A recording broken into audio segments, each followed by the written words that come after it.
ಮಧ್ಯಾಹ್ನದ ಊಟಕ್ಕೆ ಬಾಳೆ ಹೂವಿನ ಪಲ್ಯ ರೆಡಿಯಾಗಿದೆ. ಮಾಡೋದಕ್ಕಂತೂ ತುಂಬ ಸುಲಭ, ಆರೋಗ್ಯಕ್ಕೆ ತುಂಬ ಒಳ್ಳೆಯದು. ನಮಸ್ಕಾರ ಎಲ್ರಿಗೂ, ಮಾಯಾಳ ಅಡಿಗೆ ಮನೆಗೆ ಸ್ವಾಗತ. ಇವತ್ತು ನಾನು ಬಾಳೆಗೊನೆ ಹೂವಿನ ಪಲ್ಯ ಹೇಗೆ ಮಾಡೋದು ತೋರಿಸ್ಕೊಡ್ತಾ ಇದ್ದೀನಿ. ಮಾರ್ಕೆಟಲ್ಲಿ ಸಿಕ್ಕಿತ್ತು. ಈಗ ಇದರ ಎಸಳುಗಳನ್ನೆಲ್ಲ ತೆಗಿಬೇಕು. ನೋಡಿ, ಇದೆಲ್ಲ ಇರುತ್ತೆ, ಇದೆಲ್ಲ ತೆಗಿಬೇಕು. ನೋಡಿ, ಈ ಥರ ಇರುತ್ತೆ. ಇದೇ ಮುಂದೆ ಬಾಳೆಹಣ್ಣಾಗೋದು. ಈ ಥರ ಕವರ್ ಸೇಫ್ ಆಗಿರುತ್ತೆ ಒಳಗಡೆ. ಫಸ್ಟು ಎಲ್ಲ ತೆಗಿತಾ ಬರಬೇಕು. ಒಳಗಡೆ ಎಳ್ತಿರುತ್ತೆ, ಅಷ್ಟರವರೆಗೂ ಇದು ತೆಗಿಬೇಕು. ಇದರಿಂದ ಏನು ಮಾಡೋಕ್ಕಾಗಲ್ಲ.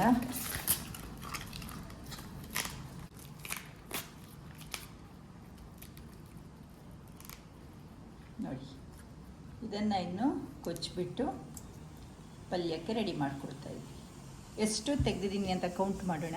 2, 3, 4, 5, 6, 7, 8, 9 ಇದನ್ನು ಕೊಚ್ಕೊಳ್ತಾ ಇದ್ದೀನಿ.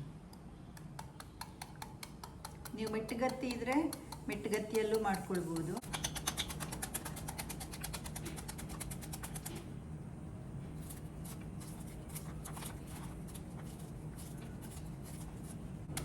ಬಾಳೆ ದಿಂಡು ಹಾಗೆ ಬಾಳೆ ಹೂವು ಪಲ್ಯ ಮಾಡಿ ತಿನ್ನೋದ್ರಿಂದ ಆರೋಗ್ಯಕ್ಕೆ ತುಂಬ ಒಳ್ಳೆಯದು. ಕಿಡ್ನಿ ಸ್ಟೋನ್ ಎಲ್ಲ ಇದ್ದರೆ ಕ್ಲಿಯರ್ ಆಗುತ್ತೆ ಅಂತಾರೆ. ಇದರಲ್ಲಿ ಚೊಗರು ಇರುತ್ತೆ ತುಂಬ. ಹಾಗೆ ನಾವು ಇದನ್ನು ಹೆಚ್ಚಿಬಿಟ್ಟು ಉಪ್ಪು ಹಚ್ಚಿಡ್ತೀವಿ. ಇದು ಆಪ್ಷನಲ್ಲು. ಅವಾಗೊಂದು ಸ್ವಲ್ಪ ಚೊಗರು ಕಮ್ಮಿ ಆಗುತ್ತೆ. ಉಪ್ಪು ಹಾಕಿಬಿಟ್ಟು ಕಲಸಿ ಒಂದು 5 ನಿಮಿಷ ಬಿಡಬೇಕು. ಆಮೇಲೆ ಹಿಂಡಿಬಿಟ್ಟು ಪಲ್ಯ ಒಗ್ಗರಣೆಗೆ ಹಾಕ್ಕೊಳ್ಬೇಕು. ಅದು ಆಪ್ಷನಲ್ಲು ಕಂಪ್ಲೀಟ್ಲಿ. ನಿಮಗೆ ಚೊಗರು ಇರಲಿ ಅಂದರೆ ನೀವು ಹಾಗೆ ಡೈರೆಕ್ಟಾಗಿ ಒಗ್ಗರಣೆಗೆ ಹಾಕ್ಬೋದು. ಹಾಗೆ ಇದನ್ನು ಹೆಚ್ಚಿ ತುಂಬ ಹೊತ್ತು ಇಡಬಾರ್ದು. ತುಂಬ ಹೊತ್ತು ಇಡ್ತಿರಾದರೆ ಒಂದು ಸ್ವಲ್ಪ ನೀರಿಗೆ ಅರಿಶಿನ ಹಾಕಿಬಿಟ್ಟು ಇಡಿ, ಕಪ್ಪಾಗತ್ತೆ ಇದು. ಇಮಿಡಿಯೇಟ್ ಮಾಡಿಬಿಟ್ಟು ಕೂಡಲೇ ಒಗ್ಗರಣೆಗೆ ಹಾಕಬೇಕು.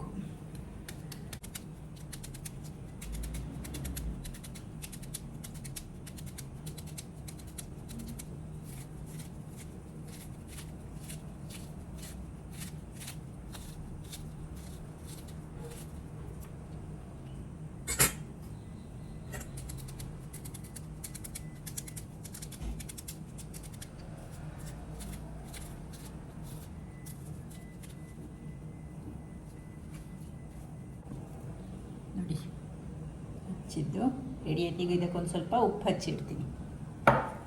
ಇದಿಷ್ಟನ್ನು ಬಿಸಾಕ್ತೀನಿ ಇವಾಗ.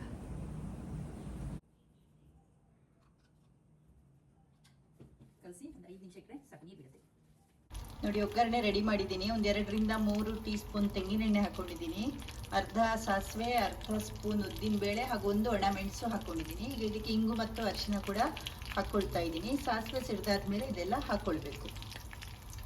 ಸಾಸಿವೆ ಸಿಡ್ತಾ ಇದೆ. ಈಗ ಒಂದು ಸ್ವಲ್ಪ ಹಿಂಗೆ ಹಾಕ್ಕೊಳ್ತಾ ಇದ್ದೀನಿ. ಹಾಗೆ ಸ್ವಲ್ಪ ಅರಿಶಿನ,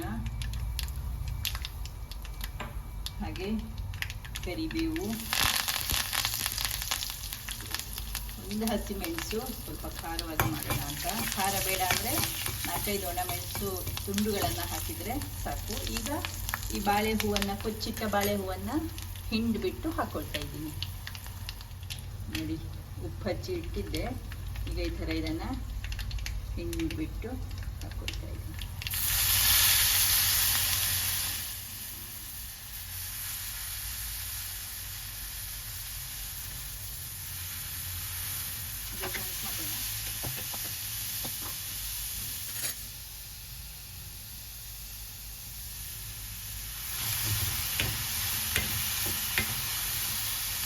ಈಗ ಉಪ್ಪು ಸ್ವಲ್ಪ ನೋಡ್ಕೊಂಡು ಕಮ್ಮಿನೇ ಹಾಕಬೇಕು. ಆಲ್ರೆಡಿ ನಾವು ಹಚ್ಚಿಟ್ಟಿದ್ಬೇಕು.